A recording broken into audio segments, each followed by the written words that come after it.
Okay. Thank you all for attending my talk. It's a great pleasure to talk here today. Um, so as you see in the title, today we are going to speak about Java and remote code execution. So sorry for assembly lovers. It's all about Java today. So yeah, let's start. So who am I? I'm Gregory Draperi. I'm pen tester, actually red teamer, security researcher, my spare time, specialized in Java security, and yeah, I love breaking stuff. And currently, I'm a red team lead for a big insurance company. Um, so what is it all about? As you saw in the title, uh, Java is a big ecosystem. So we are going to focus on what we call two Java specification requests. So if we take from Wikipedia, the formal definition, it's formal documents used to propose some features on Java, for example, to support Bluetooth, to support whatever you can think about. So today, as I said, we are going to focus on two JSR, 241, and 341. You might have heard about Groovy, you might have heard about UGNL or MVEL. If you have heard about strut vulnerabilities, Elasticsearch vulnerabilities, it's all about this. So just to give some context, in 2012, there were some strut vulnerabilities that appeared at this time, and I was an application security consultant, and I had to work on the strut vulnerability to better understand how it was working, so in order to protect the company I was working for. That's how I entered in this field, and I started to look into the OGNL field. So just to define what are the two different requests. The first one is Groovy. As they define, I just took this from the JSR definition. It should be an agile programming language for writing scripts to interoperate with the Java SE platform. Basically, what developer wanted is they wanted to be able to execute some script at runtime without modifying the code. For the other one, Expression Language Suite 0.0, basically it was for GSP and GSF, so web pages, Java web pages, to access to Java beans and to access to Java code at the runtime. Was so useful that they decided to extend the purpose of this. So basically, now you can find libraries, so OGNL, MVEL, and you can put this into your, I would say, your project, and you can leverage the functionalities they offer. So yeah, Java developers, they are smart guys, and they started to use these libraries to do a lot of different stuff. And they didn't, I would say, really masterize how to use it in a secure way. So it started to be bad. As I mentioned, I started in 2012 with some remote code execution in strut vulnerabilities. So what I'm going to do in this talk is I'm going to show you the different libraries, the different vulnerabilities I have been able to find, and I'm going to show you 5 demos, so it's quite challenging. Let's pray the demo gods to be sure that everything goes well. But yeah, I wanted to show you how impactful it can be. So yeah, let's start. Let's dig into this. So how bad is it? Let's dig.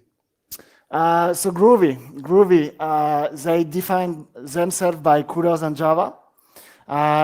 It's widely adopted in a lot of Java projects to handle scripting and configuration tasks at runtime. So basically, there are two classes which are really dangerous. So groovy.util.eval and groovy.long.script. And there are a lot of functions defined in these two classes that can perform some code execution. So if you do code review with Groovy libraries, you need to focus on these two classes. So as an example, let's take Spago BI. Spago BI stands for Business Intelligence. And what you can see here, I extracted the source code, and you can see what they do. They create what they call a Groovy script engine. They eval an expression, and guess what? They didn't control the expression value. So yeah, I'm going to show you how bad it is.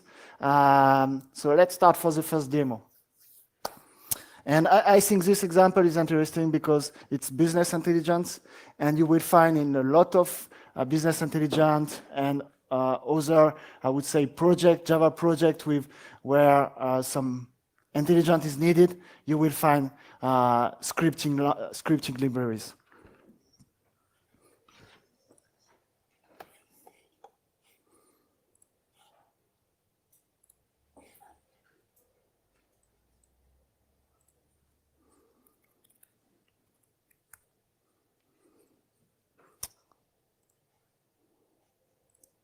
So right now we are in Spago BI. It's an authenticated remote code execution. We authenticate ourselves as BI user.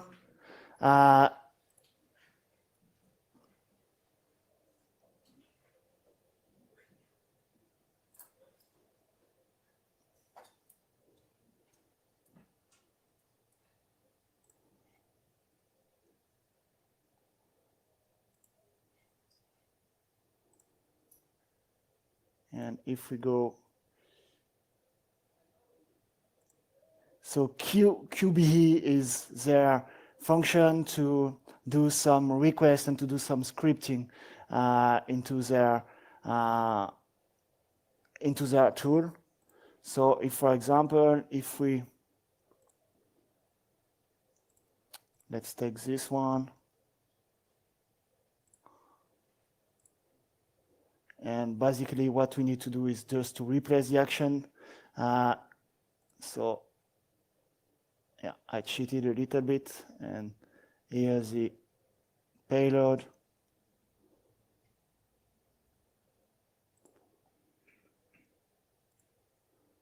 And if we press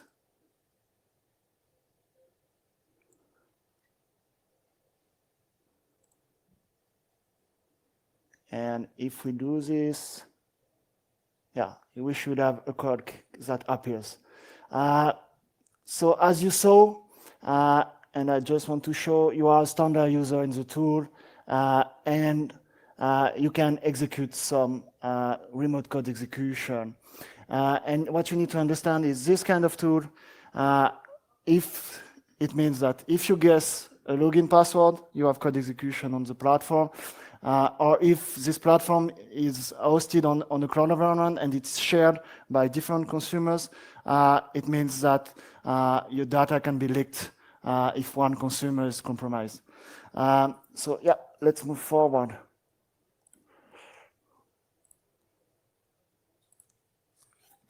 I need to retrieve my presentation. So yeah.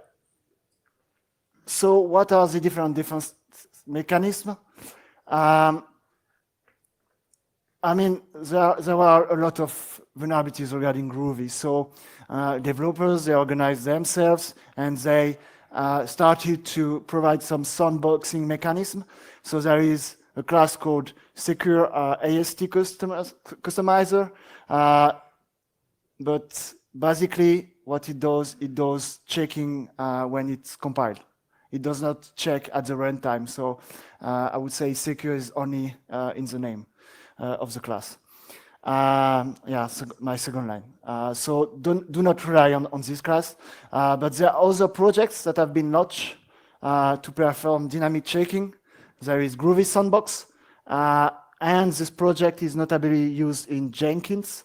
I don't know if you use Jenkins, but it's a wide project for everything which is related to DevOps, and you can do scripting in Jenkins. And they use this class to, I would say, to do sandboxing, because it happens that you give permissions to users to access to Jenkins, but you do not want that they do whatever they want. So they use Groovy Sandbox for this task. So this is some leads you can use and leverage if you are asked to support Groovy implementation. OGNL. As I mentioned at the beginning of my talk, if you have heard about threat vulnerabilities, basically it's OGNL. OGNL is really powerful. It's one of the most used expression language. It allows getting and setting properties. So set property and get property methods for in Java Bean. And the class you need to focus on is get value, which is located in OGNL class. Basically, if you pass a script to get value, it's executed and it's code execution. So let's take another example. So it's Apache Mina. Apache Mina is a library to implement network functionalities. It supports SSH, HTTP. You can use Apache Mina to implement, for example, SSH client. And they use OGNL to find some session. You can see here, we will see in the demo, but basically what they do is OGNL get value expression, and expression is not checked. So yeah, let's do the other demo. So this one is quite complicated, but I will try to be clear. So what we do to highlight this is I implemented a server using Apache Mina. So I'm going to launch this server on port 333.790. And I will connect to this, and I will show you what will happen. So let's start my Eclipse project. So my server is listening. Now what I need to do is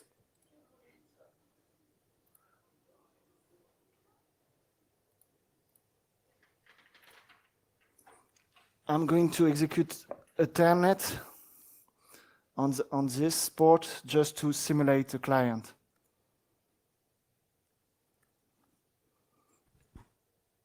Okay, it should be okay. So yeah, I'm connected. And now what I do is to highlight this, I'm launching another terminal.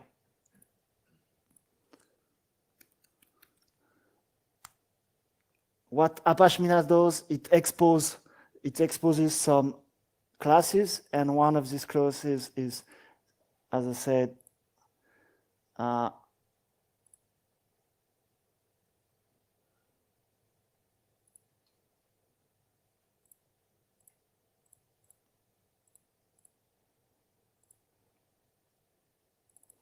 one function which is called find session, and you can see OGNL query.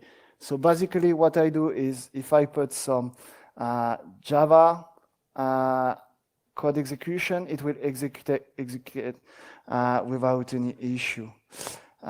Just give me some time, and yeah, basically in OGNL, what you just need to do some code execution. I'm sorry, it will be a little bit small. Yeah, but basically what you do is you get a class for name, so you will call the class Java process build.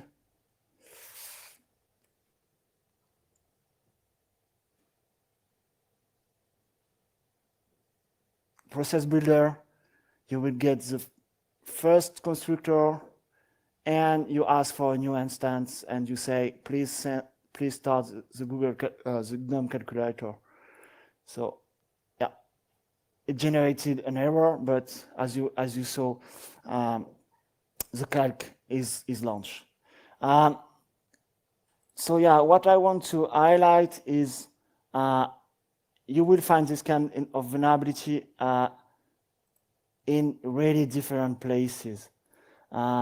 So I'm going to stop my server.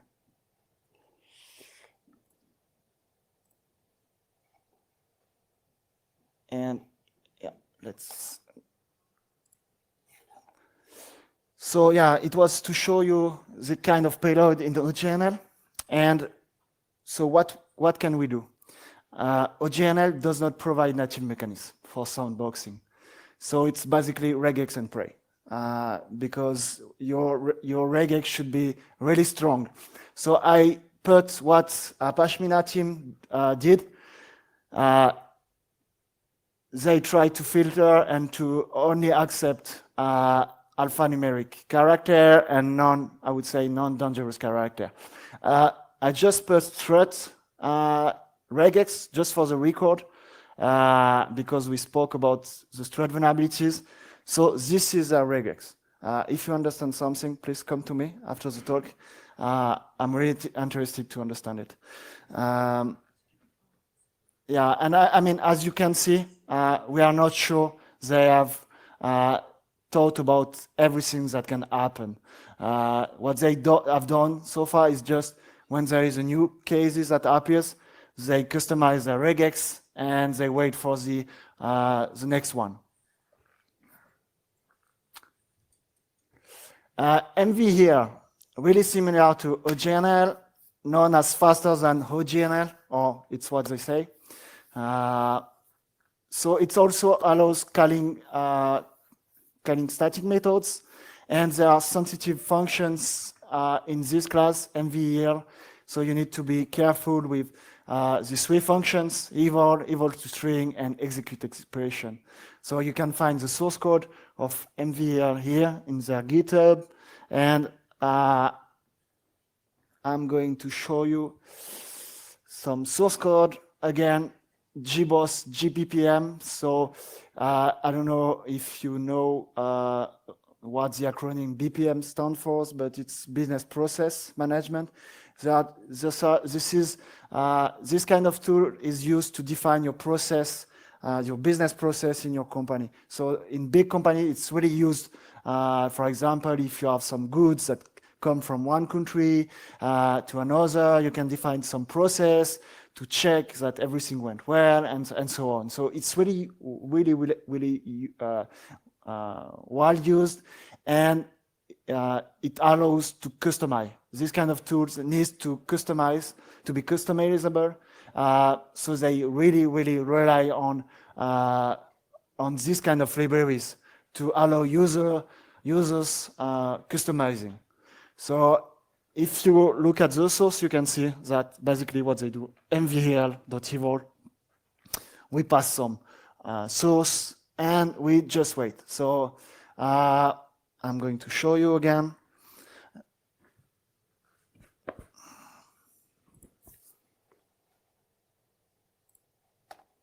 So we do not need. So this is the interface for.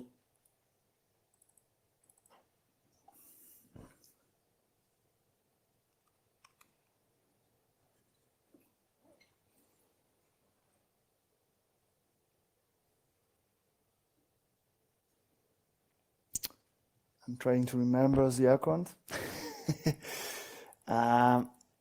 It should appear.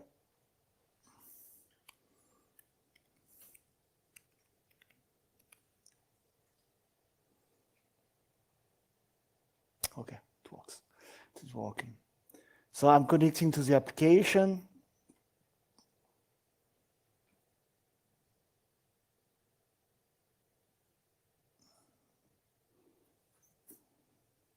It takes some time because I have burp in between.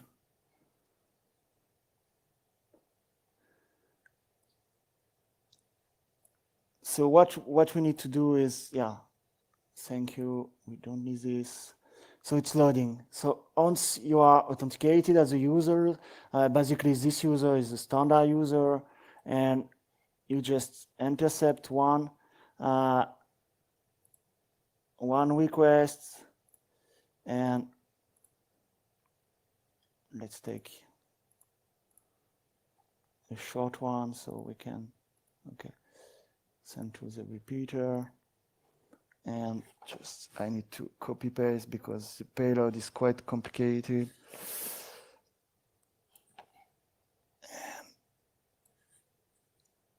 And if we look, yeah, it's quite long, but basically what we need to focus on is here you can see, I will try not to hide this. Basically in one parameter you have java.lang.runtime, get runtime.exec, and the GNOME calculator. So what we are going to do is we are going to pass this string to the MVEL evaluator, and cross the fingers, it should, yeah, the calc should pop up. So yeah, as I said, I mean, you find this kind of vulnerabilities in a lot of different products. So even in products like GBoss, there are these kind of vulnerabilities. So let's move back to the slides. And MVL is like OGML. They do not offer native mechanism to whitelist classes, and what they have done is to use a security policy. So what is a security policy in Java is basically a file where you say what your Java virtual machine can do or not. And what they did is they authorized read, create class loader, and access declare members. It's how they did. To be honest, it's quite complicated. And if you want to implement a Java security policy file, it's quite complicated. I don't know if some of you have really tried, but yeah, it's really, really granular. And yeah, it's time wasting to do that. Another one. So yeah, as I said, I want to cover all the expression languages implementation, and this one I would say is the most interesting one, because by default you don't expose functions.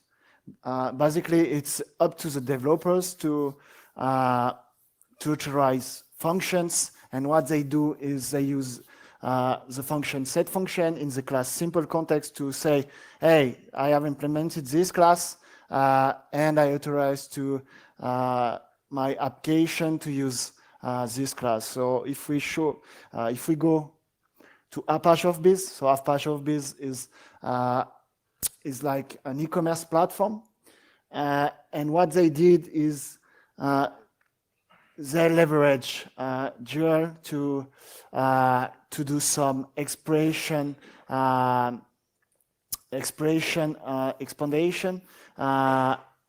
through these two functions. So on the first slide, I'm showing you where are the flows, and on the second slide, I'm going to show you what they have exposed. So you can see that they have exposed a lot of functions, and what you when you face dual implementation, basically it's a name, you will request the function, and it's the implementation of the function. So I'm going to show you in HofBiz how it was possible to leverage this to access to some sensitive content. So let's go back to my VM.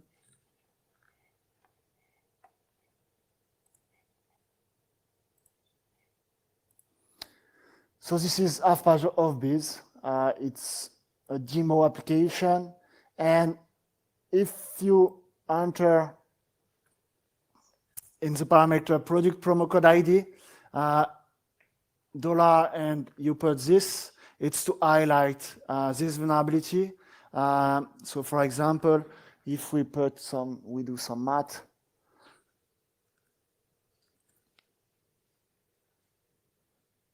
yeah, you can see that the production code is 4. So yeah, basically it executed some maths for us.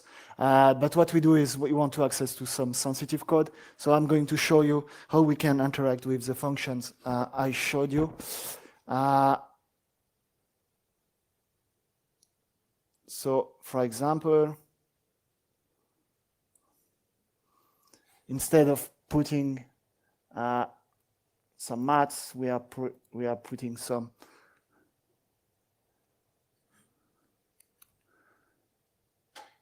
so what I put is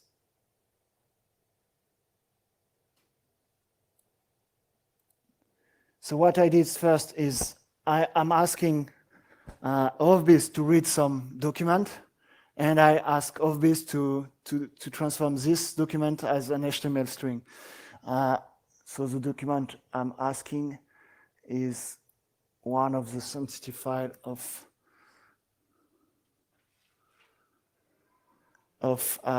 Apache Ofbis, but what we can do as well is we can also do some pass transversal attack. So yeah.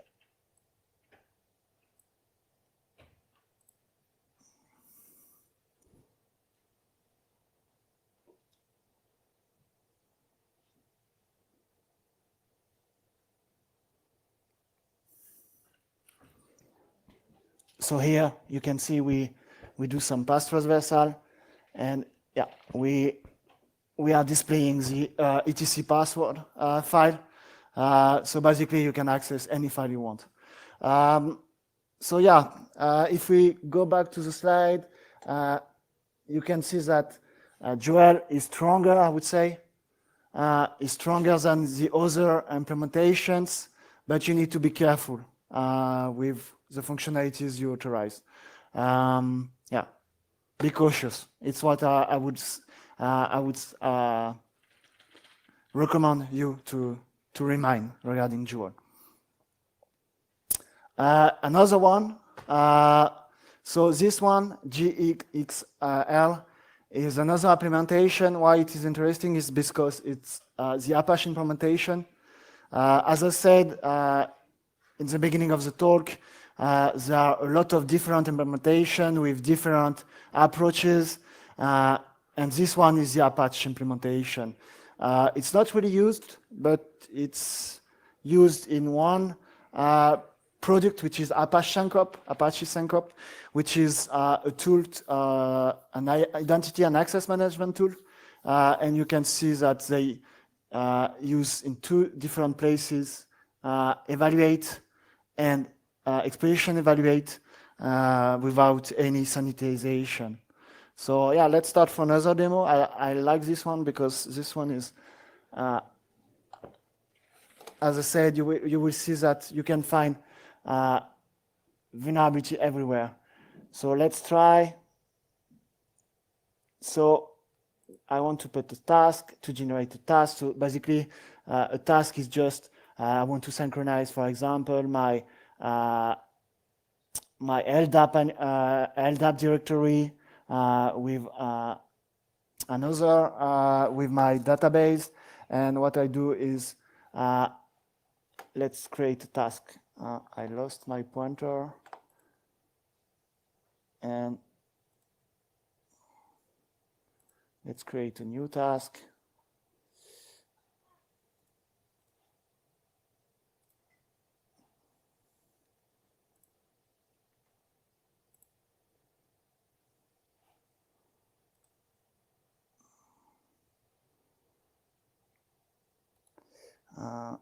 Just give me 1 second because I need to create a new task.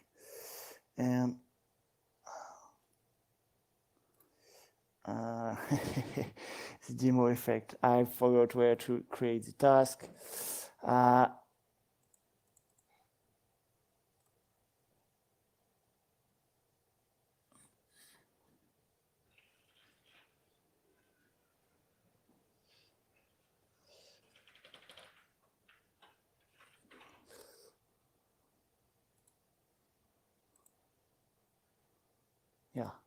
Here it is. So I should create a new task.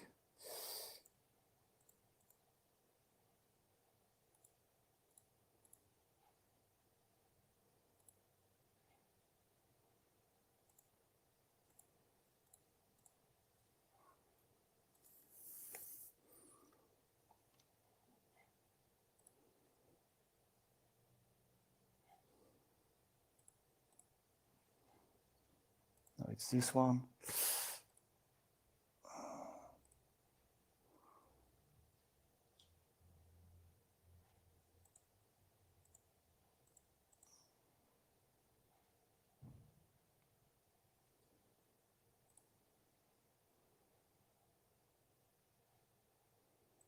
So in this one, it should be here. And if I name my user like this,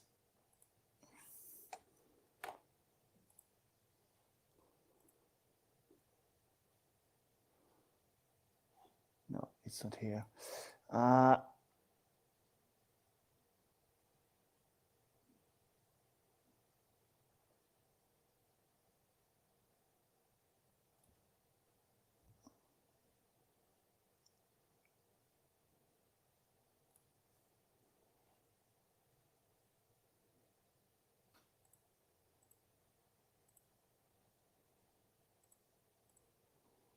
No, I'm not able to retrieve this, so I'm sorry. I'm going to move forward to other one.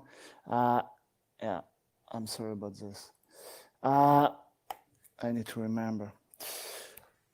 So just to specify what JXL library, the mechanism which are offered in this library, you can use some sandboxing. So what you need to do and what they have done is restrict classes allowed to be instantiated. You need to restrict the access to get class, because otherwise you can ask any class through the forName function. You need to restrict the access to resources such as file with a Java security policy, and you also need to limit the amount of time to execute, so you can avoid denial of service. There is a pointer here. You can use as, I would say, a guideline to implement a sandbox for GXL. So yeah, I think went fast. So what I wanted to highlight is JSR 241 and 341. They are powerful tools. They are not perfectly understood by developers, and in this case, it can lead to severe vulnerabilities. They don't, expression languages, they don't natively offer strong sandboxing mechanism.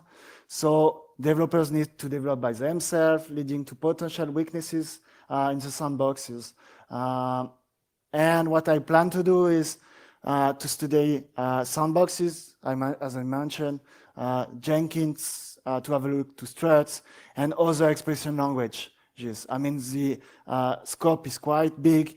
For Java, there is Spring expression language implementation. In .NET, they have started to implement some expression language, PHP Symfony. And as I mentioned, all the business process management platforms. I think there is a great attack surface on this kind of tools. So yeah, as a takeaway, it's what I wanted to highlight. I don't know if there are questions. I'm happy to answer. Yeah. Okay, are there any questions?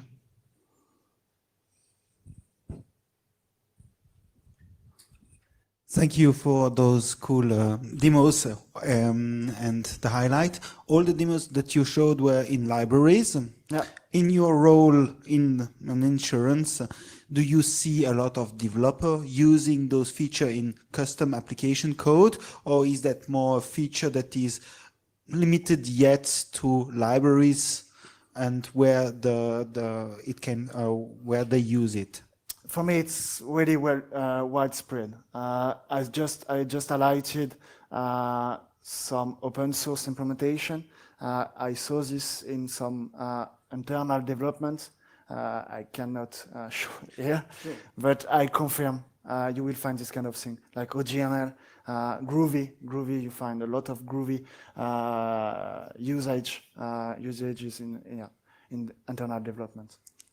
Thank you for the question. Okay, other question? No? So thanks to Gregory. Thank you very much.